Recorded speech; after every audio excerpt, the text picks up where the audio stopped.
The text arrived just as I was pulling the turkey out of the oven. Don't bother visiting for Thanksgiving dinner. Amanda and her mom are the only family I need now. Stop sending money. We don't need your help anymore. I stared at my phone, the harsh words from my father blurring through my tears. My hands trembled as I set down the perfectly cooked turkey I prepared, hoping that maybe this year would be different. That maybe this year I could finally join them for a family holiday. My name is Sarah Mitchell, and at 32, I've spent the last 5 years secretly paying my father's medical bills after his heart surgery. Not that he knew. He thought his insurance had mysteriously covered everything. The truth was more complicated. I glanced at the latest hospital bill on my kitchen counter, $4,800 for his monthly medications and checkups. Money I'd been quietly paying since his first heart attack, coordinating with the hospital's billing department to keep my involvement hidden. My father thought his premium insurance was covering it all, never questioning why he didn't see the bills. The next text buzzed through. Amanda got straight A's this semester. That's what a real daughter looks like. Not someone who abandoned her family to move across the city. I hadn't abandoned anyone. I'd moved 30 minutes away to be closer to the hospital where I worked as a nurse. The same hospital that treated my dad. The same hospital where I'd arranged to have his bills sent directly to me. The irony wasn't lost on me. I'd chosen nursing because of him. Watching him struggle with heart problems after Mom died had inspired me to help others. Now I spent my days caring for patients while secretly ensuring my own father could afford his care. Another text, your stepmom says you make her uncomfortable anyway. Always hovering, trying to give advice about my health. I'm fine. Amanda takes better care of me than you ever did. Amanda, my 23-year-old stepsister who'd moved in 3 years ago when my father married her mother, Patricia. They dated for only 6 months before the wedding. Since then, my childhood home had become a shrine to Amanda's achievements, while my family photos mysteriously disappeared one by one. I sat down at my kitchen table, surrounded by the Thanksgiving dinner I cooked, hoping against hope that this year's invitation wouldn't be rescinded. The turkey was still warm, filling my apartment with the scent of herbs, Mom's old recipe. She taught me to cook before cancer took her when I was 16. Dad had been different after that, but never like this. Never cruel. And don't send any Christmas presents this year. Another text buzzed through. Patricia says it makes Amanda feel bad that you're always trying to buy our love. Buy their love. I opened my banking app, looking at the latest transaction. $4,800 to Metropolitan Hospital. The same payment I'd made every month for 5 years, totaling over $300,000. Money I'd never mentioned, never held over his head, never used to prove my love. My phone rang. The hospital's billing department. Ms. Mitchell, there's been an issue with the latest payment for your father's account. What's wrong? I asked, my heart racing. The payment went through yesterday. Yes, but it's been rejected, the billing coordinator explained. We received instructions that all payments must come directly from the patient from now on. Apparently, Mrs. Patricia Mitchell called to complain about unauthorized payments being made on her husband's behalf. My stomach dropped. Patricia had discovered my secret, but instead of being grateful, she turned it into another weapon. Your father's portion after standard insurance would be $4,800 monthly, the coordinator continued. Should I inform him of the payment schedule? I closed my eyes, thinking of the text messages, of Amanda's straight A's, of Patricia's discomfort, of my father's rejection. Yes, I said quietly. I think it's time he knew. We'll send him the full billing history as well, she added. Standard procedure when changing payment arrangements. The full history, 5 years of monthly payments, every surgery, every medication, every follow-up appointment that I covered while they pretended I didn't care enough. My phone buzzed with one final text from my father. Have a nice life. Don't bother trying to be part of this family anymore. I looked at my empty dining room table, set for 4 people who would never arrive, at the turkey that would go uneaten, at the pumpkin pie cooling on the counter, Dad's favorite, made from Mom's recipe. Then I looked at the hospital bill, the latest in a long line of payments I'd made not for recognition or gratitude, but because I couldn't bear to see him struggle. Because despite everything, he was still my father. Please, I told the billing coordinator, make sure he gets the full history, every payment, every date, every amount. As I hung up, I realized this Thanksgiving would be different after all. Not because I'd finally be welcomed at their table, but because for the first time in 5 years, my father would learn what real family loyalty looked like. The truth was coming, served cold like the dinner growing stale on my table, and somehow that felt like something to be thankful for. The hospital called my dad the next morning. I was at work on an early shift, checking on patients, when my phone started buzzing again and again.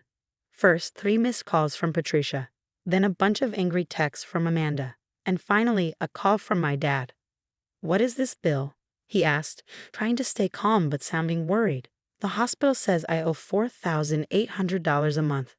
That can't be right. My insurance covers everything." I stepped into the empty break room and took a deep breath. "No, Dad. I've been paying it. For the last 5 years." Silence. "What do you mean you've been paying it?" he asked. "Every bill. Every medication. Since your first heart surgery. I worked it out with the hospital so everything came to me." More silence.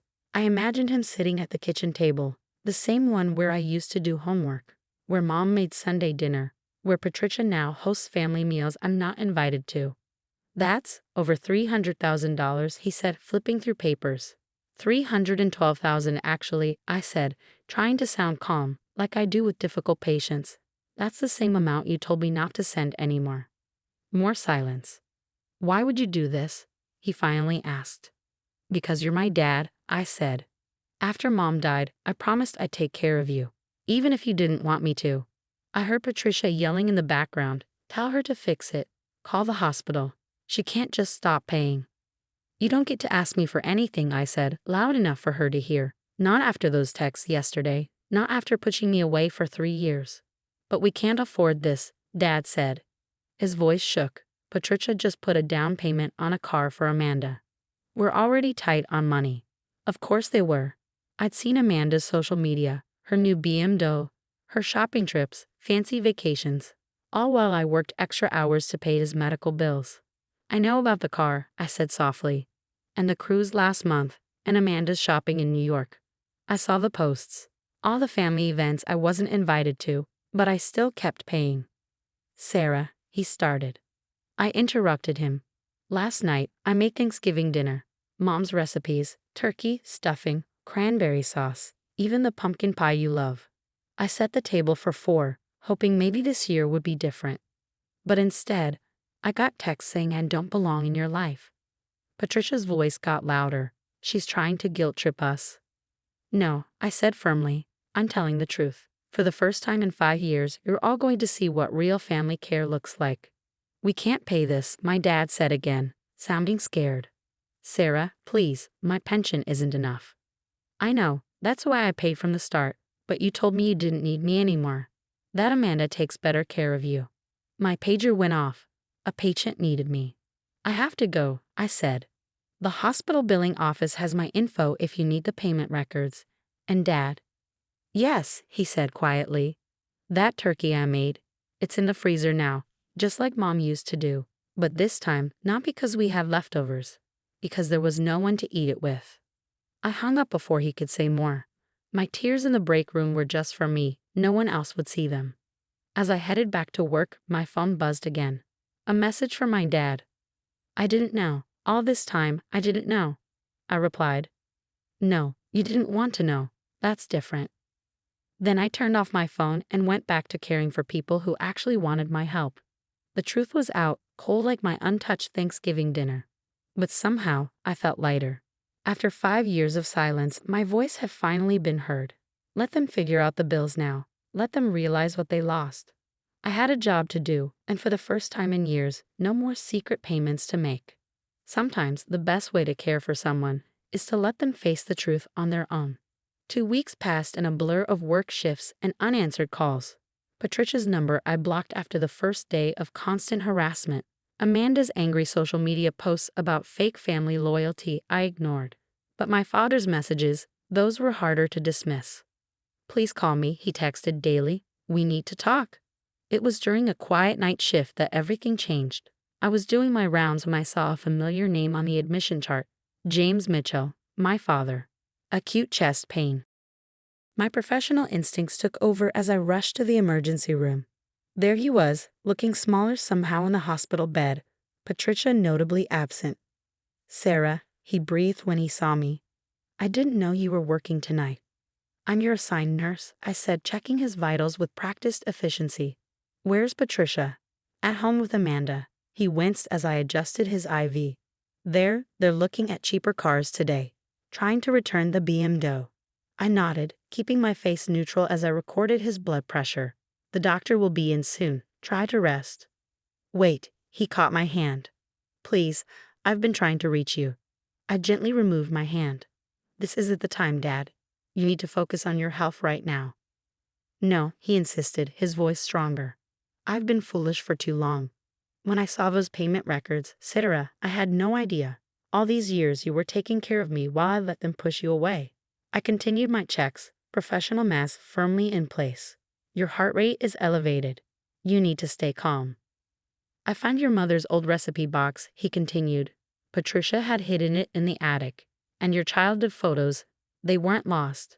They were packed away because Patricia said they ruined the aesthetic of the house." My hands stilled on his chart. "I kicked them out," he said quietly. "Patricia and Amanda. The day after Thanksgiving. After I really looked at those hospital records, after I saw how much you'd sacrificed while they spent. Dad, they've been living off your kindness while treating you like an outsider." "I was living off your kindness while forgetting what real family means." His eyes filled with tears. "Can you ever forgive me?" I looked at my father, really looked at him. Past the medical equipment, past the patient chart, past the years of hurt. I saw the man who'd once taught me to ride a bike, who'd supported my dream of becoming a nurse, who lost himself after Mom died. "It's not about forgiveness," I said finally. "It's about understanding what family really means. It's not about expensive cars or perfect holidays. It's about being there for each other, even when it's hard, even when it hurts." "Like you were there for me," he whispered, "even when I didn't deserve it." "Get some rest," I said, adjusting his blanket. "We can talk more tomorrow." But before I could leave, he spoke again. "Sarah, that turkey you made for Thanksgiving, is it still in your freezer?" I nodded. Maybe when I'm better. We could have that dinner. Just us." For the first time in weeks, I felt myself smile. "I'd like that." 3 days later, I helped Dad settle back into his house. A house now peacefully free of Patricia and Amanda's presence. As I heated up the preserved Thanksgiving turkey and Mom's special sides, Dad placed her recipe box back in its rightful place in the kitchen. "You know," he said, watching me work, "your mother would be so proud of you. Not just for becoming a nurse, but for being a better person than I've been." We sat down to our reheated Thanksgiving dinner, just the two of us. It wasn't perfect. The turkey was a little dry from freezing. The stuffing needed extra gravy.